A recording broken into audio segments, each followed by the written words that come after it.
Welcome back to Project 613.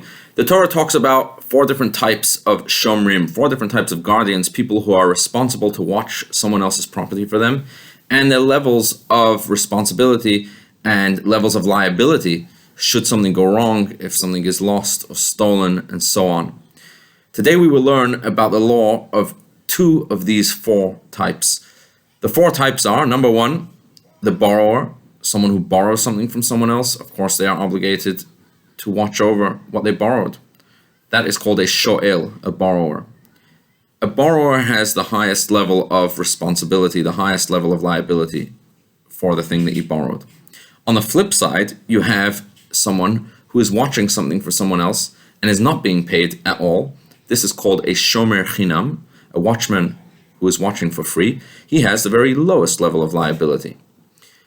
Both of these two extremes we will learn about in the next few days. Today, we learn about the middle ground, the two categories that fall in between these two. And that is, number one, a renter, someone who rents something from someone else, known as a socher. And number two, someone who is being paid to watch something for someone else. This is called a shomer sachar, a watchman who is being hired, who is being paid for his job. And both of these two share something in common, that unlike the borrower and unlike the free watchman, which in both of those cases only one of the two parties is benefiting, but when it comes to the renter or the paid watchman, both parties are benefiting. How do we see that? Well, when it comes to the borrower, it's very clear. Only the borrower is benefiting. The owner has no benefit when someone borrows from him. On the other hand, when it comes to the unpaid watchman, only the owner is benefiting. The unpaid watchman isn't making anything from it, so he's not benefiting. That's why those two cases have extreme levels, either a very high liability or very low level liability. But when it comes to today's case, which is both the renter as well as the paid watchman, they share something in common, that both the owner and the watchman are both benefiting. When it comes to the renter benefits because he can use the thing that he's renting, and the owner benefits because the owner is being paid. When it comes to the paid watchman, the watchman benefits because he's being paid, and the owner benefits because his object is being watched for him.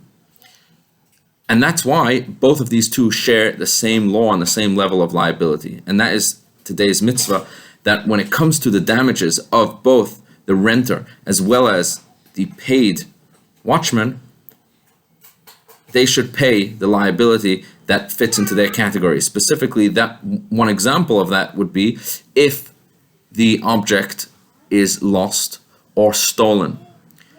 So whereas someone who's watching something for free would be exempt and wouldn't have any liability if something is stolen from his property when he's watching it for free, he doesn't have that level of liability. But the paid watchman, as well as the renter, does and would be obligated to pay, even if we're talking about something that was stolen from him, and even if there was a loss. Of course, on the flip side, there are certain cases where the paid watchman as well as the renter would be exempt, but the borrower would still be obligated because the borrower has an even higher level of responsibility than having to pay for something which is lost or stolen, and we will learn about that in the coming days. Have a wonderful, wonderful day.